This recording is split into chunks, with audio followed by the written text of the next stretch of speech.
Church, hope you were good this morning. Whether you're joining us here live at North or joining us via online or at FIG, we are very grateful to get to be with you guys. My name is Mike Sladen. I'm one of the teaching pastors here. And if you would do me a great favor here at North, I'm not sure at FIG because I can't see that far into the future. We are a little full, so if you would mind scooting in, maybe open up the outside aisles. There are a couple folks that would love to find some seats. So if you've got seats in the middle here at North, we would be very grateful if you would open up some spots on the outside for the folks that are waiting. I don't know about you guys, but just thinking about this being at least our second to last service here in this building as we celebrate all that Cultivate has been about, both here at North, at FIG with the remodel, and all that God has done through his people, I found myself in a little bit of a nostalgic mood just thinking about this. The next time I get to stand on stage and communicate God's word, it's going to be in a new building, which is super exciting. But it's a little bit bittersweet. It's fun to think about what God has done in this place. And as I've been in that headspace for a little bit, I found myself actually thinking just through different seasons of life, and I was actually texting with some high school buddies of mine that I played soccer with, and we were nostalgic about how awesome we were and how nobody really cared, right?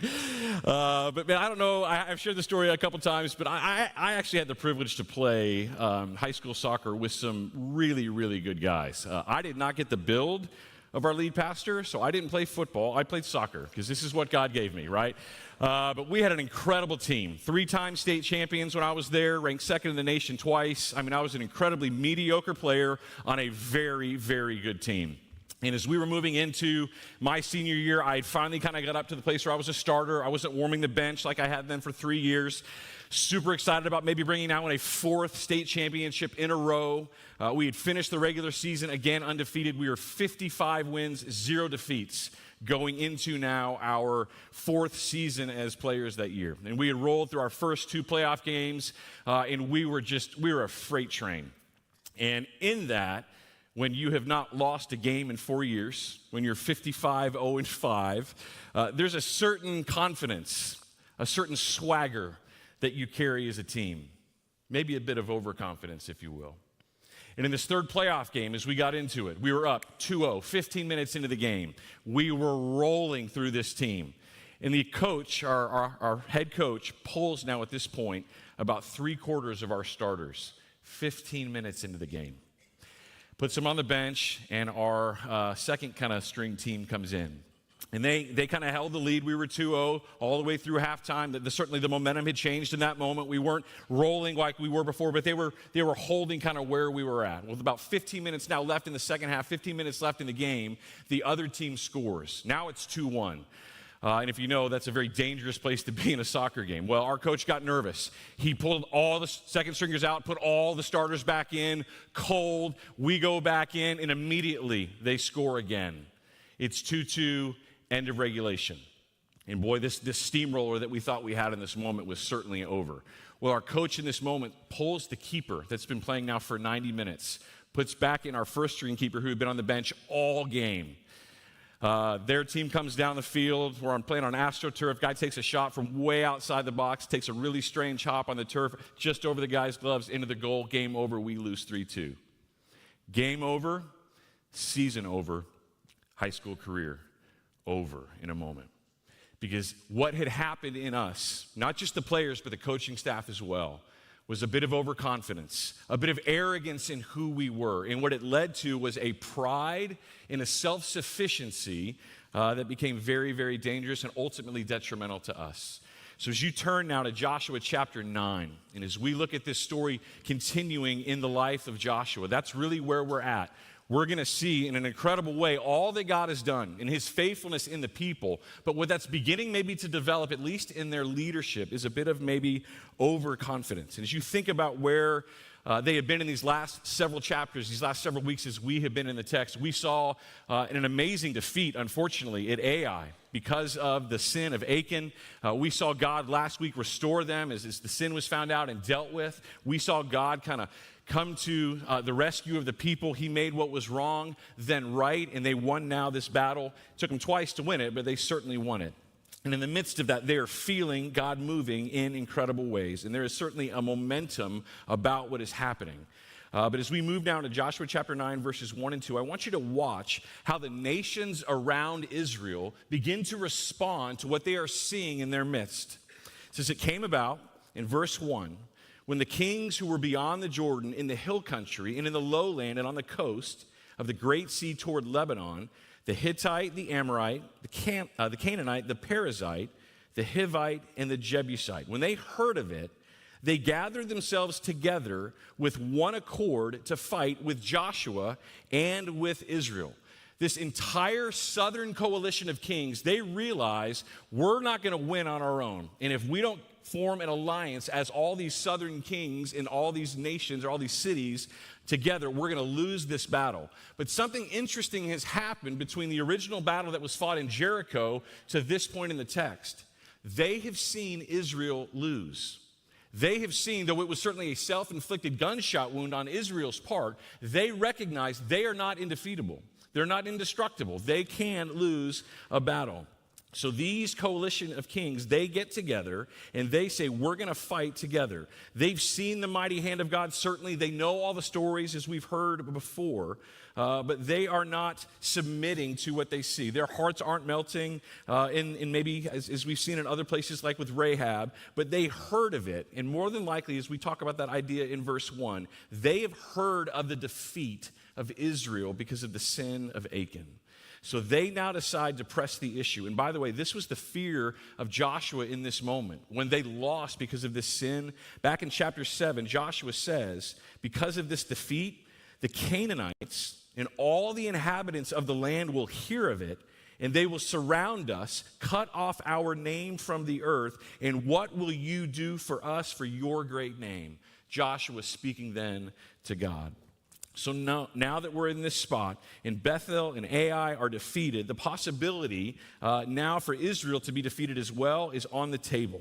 But there's one group of people in the southern area that takes a very different approach. They decide not to join forces with this southern coalition of cities and kings. They do something altogether different. Look at verse 3. It says, when the inhabitants of Gibeon heard what Joshua had done to Jericho and Ai, they also now acted craftily and set out as envoys. They took for themselves worn-out sacks on their donkeys, and wineskins worn out and torn and mended, worn out and patched sandals on their feet, and worn out clothes on themselves.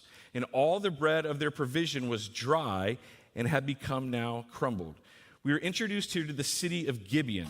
The Gibeonites are the group of people that live in that area. Just south, by the way, of Bethel and Ai, where this last battle has been fought. They are the closest now southern town to what's happening, so they have the most to fear, if you will. It's a very significant city. We actually find out in chapter 10 that Gibeon is called a great city, one of the royal cities as the text describes it, because it was greater than Ai, the city that had just been defeated and then was involved in the defeat of Israel because of the sin of Achan. But they are taking now a very different approach. And I want you to notice, they've heard these same stories too. And unlike the southern coalition of kings that say, hey, listen, Israel's defeatable. We saw it. We watched it with our own eyes. They choose not to join forces with these southern kings, which would have been the obvious choice as a Canaanite group. But instead, they break that alliance and they come directly now to Israel with a very different strategy. And you see it there in verse 4. It says, they come craftily. That word, by the way, in our Bible can mean something positive. It's used that way in the book of Proverbs to mean that you have understanding or wisdom, so you're coming with craft, but it also can be used negatively, which implies treachery or even malicious intent. And this text very clearly suggests that they came with this second aspect, that they were malicious in their intentions as to how they were coming forward to now the Israelites. In fact, if you're reading out of an ESV, your Bible may say with cunning, or an NIV, there was a ruse is how it's described there. And what they are bringing is very significant. Did you notice that? They come with worn out sacks on their donkeys, these ratty old wineskins, worn out sandals, worn out clothes, old crusty bread, all for the purpose that we see here in verse 6. It says, they went to Joshua to the camp at Gilgal and said to him and to the men of Israel, we have come from a far country. Now, therefore, make a covenant with us. So all of these things on the surface are there to lead Joshua and the leadership of Israel to believe that they are indeed not neighbors. They aren't just a town that's about 25 miles away from Israel's current camp. They are from a far off distance. It's all meant to be convincing of Joshua in that. Now, the question is, why? Why are they making such an effort to demonstrate that they are not from in the town? Well, as you guys recall, in our study of the book of Joshua, the people within the land, God gave very clear parameters as to how they would treat them.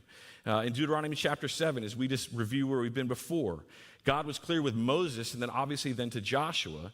He says, when the Lord your God brings you into the land where you are entering to possess it, and clears out the many nations before you. And then he lists all these nations, the Hittites, the Girgashites, the Amorites, the Canaanites, the Perizzites, the Hivites, and the Jebusites, 7 nations, greater and stronger than you. And when you defeat them, and the Lord your God gives you the land, you shall utterly destroy them. You shall make no covenant with them and show them no favor. This group of people from Gibeon was a part of one of those nations, the Hivites, who they were very clearly instructed, you shall not make a covenant with anybody in the land. You do not bring them terms of peace. They are not your friends. You are either to expel them from the land, which is their choice, or you are to put them to the sword. However, there was a statement in Deuteronomy chapter 20 from God that they would deal very differently with the people outside of the land than the people inside of the land. Listen to this. God says again to Moses, when you approach a city to fight against it, you shall offer it terms of peace. If it agrees to make peace with you and opens to you, then all the people who are found inside shall become forced labor and shall serve you. However, if it does not make peace with you, but makes war against you, then you shall besiege it. So if you come across a group of people that live outside the land, your first pitch to them is peace. We want peace. We do not want to fight you. We're offering you conditions of peace. And if they dig in and double down and say absolutely not, and they come at you with a warring intent, then Israel, you fight back, and then you do that. But your first intent with these people outside the land is conditions of peace. The Gibeonites, they somehow knew this. They were very smart. They had done their homework, and they realized if we can present to Joshua this idea that we live outside the land, then he then is free to make a condition of peace with us, a covenant, so to speak. But in verse 7, we find out Joshua is suspicious. He feels like something is off. The men of Israel said to the Hivites, perhaps you are living within our land. How then shall we make a covenant with you? Joshua and the elders have a check in their spirit. There's something in this moment that they feel isn't quite right, that feels off to them. So Joshua now presses the issue in verse 8. But they said to Joshua, we are your servants. And Joshua said to them, who are you and where do you come from? He's pinning them on this issue. Now I want you to watch in verses 9 through 13 the craftiness of the Gibeonites now clearly coming to the surface. They said to him, your servants have come from a very far country because the fame of the Lord your God, for we have heard the report of him and all he did in Egypt, and all that he did to the two kings of the Amorites who were beyond the Jordan, Sihon, king of Heshbon, and Og, king of Bashan, who was at Ashtaroth. So our elders and all the inhabitants of our country spoke to us, saying, take provisions in your hand for the enemy, or for the journey rather, go to meet with them and say to them, we are your servants. Now then, make a covenant with us. This our bread was warm when we took it for our provisions out of our houses on the day when we left to come to you. But now, behold, it is dry and has become crumbled. These wineskins which we filled were new, and behold, they are torn. And these, our clothes and our sandals, are worn out because of the very long journey. I want you to notice how they approach Joshua. We are your servants. We're coming in a posture of submission and recognition of who you are. And they say we're from a very far off country. Joshua wants to know exactly where they're from, and they're like, way far away. Clearly not from within the land, Joshua. Way out yonder, so to speak. And they say the reason that they came, and this is brilliant, is because of the fame of the Lord your God. Joshua, we have heard all that your God has done. From Egypt to Sihon and Og, the kings that you defeated on your way up into the land. And we've heard about all of this. Maybe buttering Joshua's bread a little bit. Like they're not flattering him per se, but they're certainly saying, hey, you're the guy, right? You're leading this group of people. We have heard what your God has done. What's implied maybe in there a little bit is of Joshua, you're kind of a big deal. But what they say is not even as important as what they don't say. I want you to notice they don't mention the battles of Jericho, the battles of Bethel and Ai, because none of the most recent battles that they fought, these people wouldn't know about them if indeed they were from a very far off country. Hey, we've been traveling as you guys have been fighting. We know nothing of these most recent things. So there's a second purpose here in what they're doing. Joshua is suspicious. They're flattering him, not directly, but I think speaking here of God's power in that process. And yet Joshua has in front of him all this physical evidence of all that they claim to be true. And though there's this check in his spirit, he can see with his eyes, he can feel, he can smell their clothes, all these things that demonstrate clearly that they are from a very far off country. And in this moment, Joshua makes a tragic decision. Look at verse 14. So the men of Israel took some of their provisions and did not ask for the counsel of the Lord. And Joshua made peace with them and made a covenant with them to let them live. And the leaders of the congregation now swore an oath to them. So again, they look with their eyes, all these physical things around them that lead them into believing that the words that the Gibeonites are telling them are absolutely true.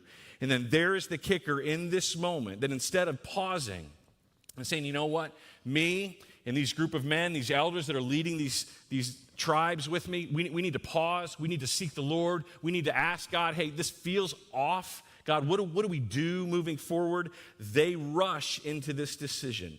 And as a result, they make peace with them. The text says they make a covenant with them. The same type of language that's used in the text of how God makes covenants with his people. And unfortunately, this is not Joshua's first time walking down a very similar road.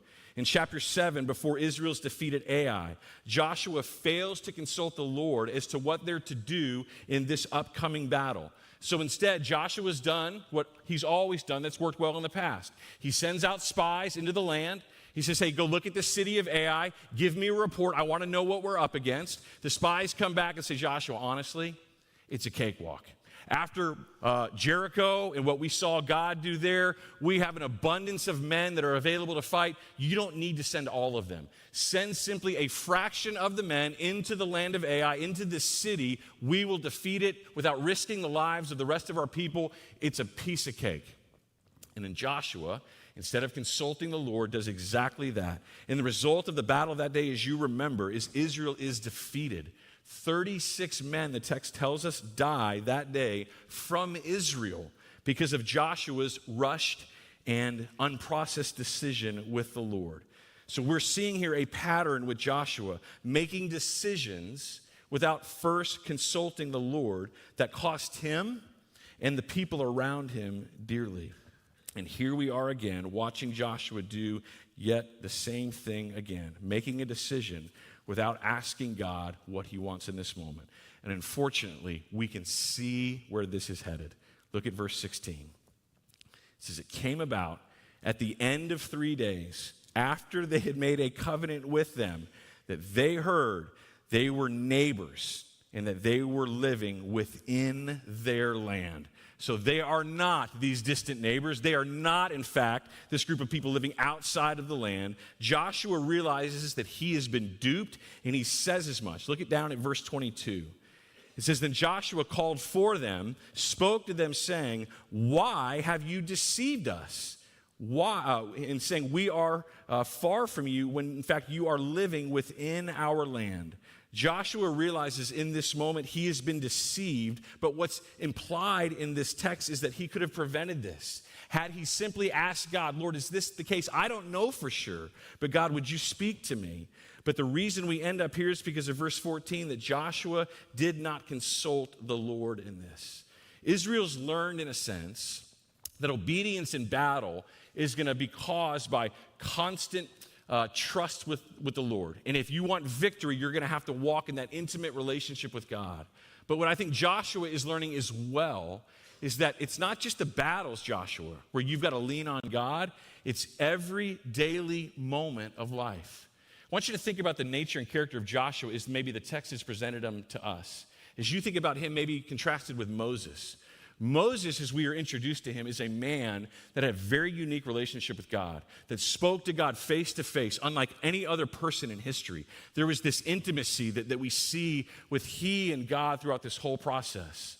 And then Joshua is taking the baton, having to fill those shoes from their previous leader, Moses. As we meet Joshua, Joshua's a bulldog. He's a fight first, ask questions later, man of action. I can identify with that, right? I get that. Joshua, I don't think, is being malicious in this. He was like, we don't need God. I think he's learning how to get his sea legs underneath him, so to speak, spiritually. He knows how to fight battles. He knows how to lead people. But as it comes to walking with God, I think in a lot of ways, he's still figuring that out. Lord, how do I do that every day, in every moment of my life? And as you think about this tendency, where this may be overconfidence in what God has done in your life, or maybe just your view of that, these things begin to lead to pride and poor decisions. And this idea is certainly not unique to Joshua as we look through all the pages of the Old Testament. I'm mindful of Abraham, who in the midst of a famine in the land doesn't consult with God. He immediately flees for good reasons, to go take care of his family and to feed them. And he runs to Egypt, where God never asked him to do that. And he comes back just a chapter later after that with his tail between his legs, so to speak, a failure, made some really poor decisions because he did not consult God. His son Isaac is tempted to do the exact same thing because he watched his dad do it. Until God steps in during a very similar famine and says, stay here, stay in the land, I will provide for you. I'm mindful of King David, who foolishly counts all of his people, all of his men who can go out to battle so that he can put trust and faith in them instead of God, and even has a wise counselor who comes alongside of him and says, David, this is a bad idea. You don't need to number these people. Just trust that God will fight your battles for you. And as I think about this idea, how many times have you and I done the same? Where overconfidence led to self-sufficiency. Can you recall a time when that was true of you, where you made decisions in haste without pausing, without saying, God, what do you want from me in this moment? Maybe there was a job opportunity that came your way and you're frustrated in your current spot, and it's more money and more vacation time, and everything about it on the outside looks fantastic, and all the external circumstances are opening up for you to make this jump maybe over here. And you make that decision, and then you get in it, and you're weeks or maybe months into it, and you realize, wait a second, this is not at all what I got sold. This is not at all what I thought it was going to be. And though everything externally lined up, I failed to ask God, Lord, is this what you want me to do? Maybe it's a time in life where you're making business decisions with other people, and you jump in a business relationship, and you kind of sign on the dotted line thinking, boy, all this looks glowy and perfect on the outside, and then all of a sudden you get into it and realize, wait a second, the character of this man or the character of this woman isn't consistent with what I believe and what I know. And all of a sudden you're down the road and you're in a spot that you can't get out of. Maybe not even with malicious intent, maybe just rushing the process a little bit. How many times you and I can be guilty of the same, where we choose not to wait on the Lord because we look with our own eyes, we see the things that we want to see, and everything around us seems maybe to confirm what we want it to confirm. So instead of asking God, we move forward. Now, the beauty of our God is He desires to be a part of all of those situations in our lives. As we rolled through this same idea a few weeks ago, Brad read a few passages that just remind us of that, and I want to remind us of those again this morning. Proverbs says, trust in the Lord with all your heart. Do not lean on your own understanding. In all your ways acknowledge Him, and He will make your paths straight. Do not be wise in your own eyes. Fear the Lord and turn away from evil. Again, in Proverbs 16, the mind of a man plans his way, but the Lord directs his steps. There's this beautiful tension that goes together of looking and seeing and trusting, but ultimately moving to the Lord and saying, God, what do you want us to do?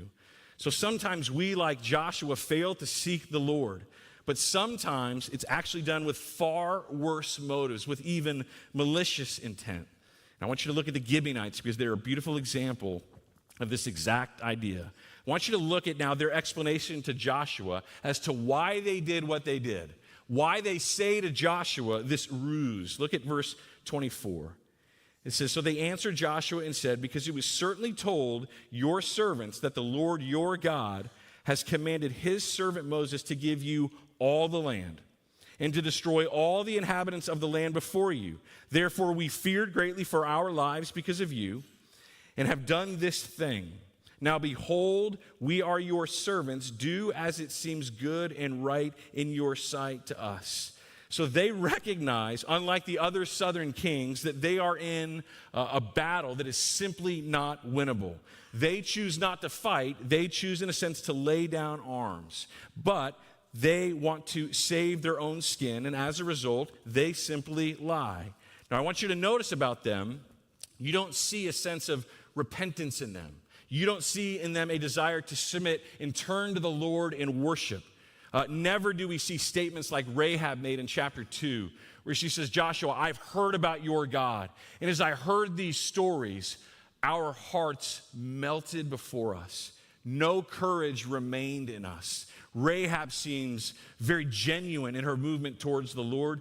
These men, according to Joshua, lied, and they are crafty in the way that they do that. So instead, they now use their craftiness and their shrewdness to get what they want without having to submit to God in the process. We're going to get all the things in this moment that our hearts desire. We're going to treat God like a genie. You give me what I want, and when I am done with you, I'll put you back on the shelf. And again, it's true of the Gibeonites, and it's true of the people of God in our Old Testament as well. Think about Jacob, who made a career on deception and lies. So many of the kings that came after David, 39 in fact, that so much of their stories are all about them using God. God, heal my kid. God does, and he's like, yeah, I'm done with you. God, win this battle for me. God does, and they're like, yeah, I don't want you anymore. That they use God to get the things that they want, but not in a posture ultimately that leads to a submission and an understanding and a heart for the Lord. And the reality is they are guilty of things like that, and at times, even the Christian can do that as well. I think about when I was in college. I trusted Christ my freshman year of college in the fraternity. And I had an issue in my past with women. And this gal at the scene, shortly after I trusted Christ, I was super interested in her. She was from one of our kind of sister sororities that our fraternity hung out with. And I wanted to date this gal. But I was a believer, right? So I had to begin to do things different. So I asked her some questions. Hey, do you go to church? Yeah, sometimes. Like, okay, that's good. Sometimes it's better than not. Do you know Jesus? Yeah, I heard of the guy. Great, that works for me. Super. I wanted to date her, and my buddies around me were like, Mike, this is a really bad idea. I'm like, listen, guys, I've been walking with God for like 16 minutes. I have this figured out. I don't need your insight. Thank you, but I'm good here. I certainly didn't want to know what they thought, and I ultimately didn't want to know what God thought. Because I wanted what I wanted. And I chose to date this girl, and as you know, that ended up in like a big implosion. It did not go well. God gave me what I wanted. I refused to submit to him in that process, and it was an implosion in my life. And in a lot of ways, I acted just like the Gibeonites. God, I don't want to submit to you in this. I want what I want, and I'm going to get it. And I'm going to look at everything around me to make sure that I can use my shrewdness and my craftiness to get ultimately what I want. And ultimately, God, that is not what you want of me. You want me to submit to you. Well, the good news is that God can use even our most impure motives for his glory and his plan. I want you to look now at verse 18. Listen to this, how Joshua responds to this situation with the Gibeonites. It says that the sons of Israel did not strike them, because the leaders of the congregation had sworn to them by the Lord, the God of Israel, and the whole congregation grumbled against the leader. They now have made a covenant with them. And Joshua says, listen, this is what we have to do. The people are upset, understandably, but Joshua says, we have given them our word, and we will stand by it because we made this in the name of the Lord. And in verse 19, it goes on. But all the leaders said to the whole congregation, we have sworn to them by the Lord, the God of Israel, we cannot touch them. This we now will do to them, even let them live, so that the wrath will not be upon us for the oath that we have sworn. They understand if they go back on their word, not just their word, but they are representing God in this process, that God's wrath would actually be on Israel if they were to break that promise. In fact, years later, during the reign of King Saul, almost 400 years later, Saul breaks this very promise, and God brings a famine into the land on Israel because of their disobedience in this area. It's a sad reality, but Joshua understands the significance of his word representing the God that he serves. Well, the beauty is, even in the midst of this, God will use this for good. Look at the last verse of chapter 9, verse 27, and what happens here with the Gibeonites. Joshua made them that day hewers of wood and drawers of water for the congregation and for the altar of the Lord to this day in the place that he would choose. The altar, by the way, is where the tabernacle resides. This was the place where God mediated for his people, where the priest would show up and offer sacrifices to God to atone for the sin of the nation. This is where church essentially would happen. And what Joshua says is great. We can't kill you. We can't drive you out of the land because we now have made a covenant with you. But you know what we can do? you're going to work in the tabernacle, and you're going to see the people of God every day. You're going to watch our God move daily on behalf of the people that he loves. So whatever false god you have been worshiping, we are going to inundate you with Yahweh. And you're going to draw water. You're going to cut wood for the altar for where these sacrifices would be offered. And Joshua is infusing them, in a sense, with Yahweh, the God that they serve, that they will be around him 24/7. And the beauty of this picture as you move forward is the Gibeonites seem, long-term at least, to begin to respond to that. The tabernacle ultimately is pitched in one of their hometowns in the town of Gibeon. Later on, the Gibeonites actually return after the Israelites are expelled from the land with Nehemiah to come help rebuild the wall. God takes in this moment what is a sin on the part of the Gibeonites and uses it for his own glory. And God ends up saving to himself, not just an individual like Rahab, and even her extended family. God saves an entire people group in this moment because of his sovereignty. Certainly not pleased in the way that they responded to him, certainly not pleased with their lying, but God uses this moment to draw a group of people to himself. It's a beautiful picture of the sovereign hand of God, even over our spiritual overconfidence and arrogance. As we conclude, I want to maybe draw two lessons from this chapter that I see. One specifically from Joshua, the leader, and a second from the Gibeonites. So let's begin maybe just with Joshua as we conclude our time together. Joshua is a picture in this moment of this spiritual overconfidence that breeds pride and independence. And yet God wants us and him to live in dependence with him. He wants us to stay open, to always be available and open to the Lord. And God allows and does things like this to cause us to move to dependency on him. Earlier this week, I found myself waking up long before my alarm went off. And the first thought in my head that day was anxiety. I immediately thought of all the boxes that needed to be checked, all the things that needed to be done. Now my brain is spinning. I know I'm not going back to bed, but there was this moment where I was just in a bit of a like, Lord, there's no way all this is going to happen. And I had to stop literally while I was in bed before I even turned the light on. Say, Lord, here I am. I am not in control.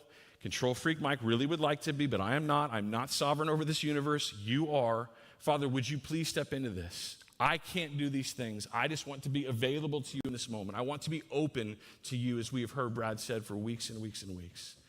And in that moment, just had to hand over those things to the Lord. And throughout the day, I had to continue to do that as anxiety, maybe even in me, rose up throughout the day. Joshua in this moment is a beautiful example of what he could have done here, to turn to the Lord and simply say, Lord, I know you're here. I want to be a part of that. Can I stop? Can I wait? Can I listen? Can I allow you to enter into my word, into my world, and maybe listen to what you would have for me through your spirit, through your people, and through your word? That's Joshua. The Gibeonites are a very interesting group of people, right? As you think about how they apply to us, even with questionable motives, they are brought into the kingdom of God. And I wonder if maybe some of you don't identify with them, maybe more so than Joshua. Here's a group of people that understand, in a sense, the God that they're up against. And they recognize in this moment, listen, the southern kings, this is foolish. They're going to try to fight God. That's useless. So we can fight or we can surrender. And this group of people chooses, in a sense, to lay down arms. And they realize in that moment that God is altogether capable and that he is going to move possibly on their behalf. And maybe you, like the Gibeonites, have come to that posture in your life where you want to submit. You understand maybe the beginnings of who God is and what he wants for you.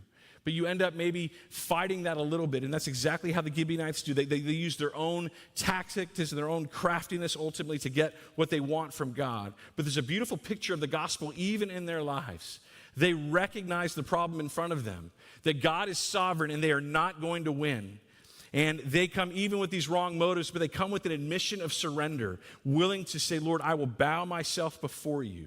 And as a result of what they ultimately do, they became they're no longer enemies now, but friends, because they submit to the Lord. And long term, we're going to see God cares for these people so much. In fact, next chapter, Joshua is going to have to lay his life down to defend these group of people and fight for them because of how God has included them, in a sense, into the family of God. I wonder if some of you don't find yourself in a position like that, where you have run from God and you have fought God your whole life. And maybe God is leading you to a place of surrender to understand this is who I am. And if you will bow your knee to me, and if you will embrace my goodness and my kindness today through us, through the gospel, through Jesus Christ, I can bring you into that family. But it's going to start with a recognition that he is sovereign, that he is in control, and that we are not, and a willingness to bend our knee to the truths of the gospel. So for those of us that maybe find ourselves there, would we take maybe a page out of their story and recognize that in a lot of ways, surrender is the only option. And we serve a loving and good God who has great things in store for us.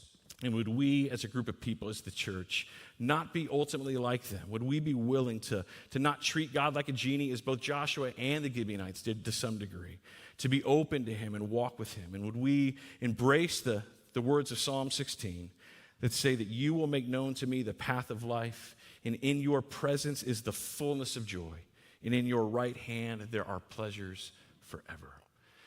Father, thank you for a picture of what it looks like maybe to submit to you. And even, Father, on a bad day, what it looks like to rise up in arrogance and pride and self-sufficiency. Would you help us as a people to continue to turn back to you? Father, would you allow your sovereignty to overwhelm us through your kindness and your goodness, that we would lay down arms and that we would embrace the gospel in the person of Christ. Father, would you be so good to us to lead us into your presence and to soften our hard hearts, that we would understand your love and your goodness to us. In Jesus' name.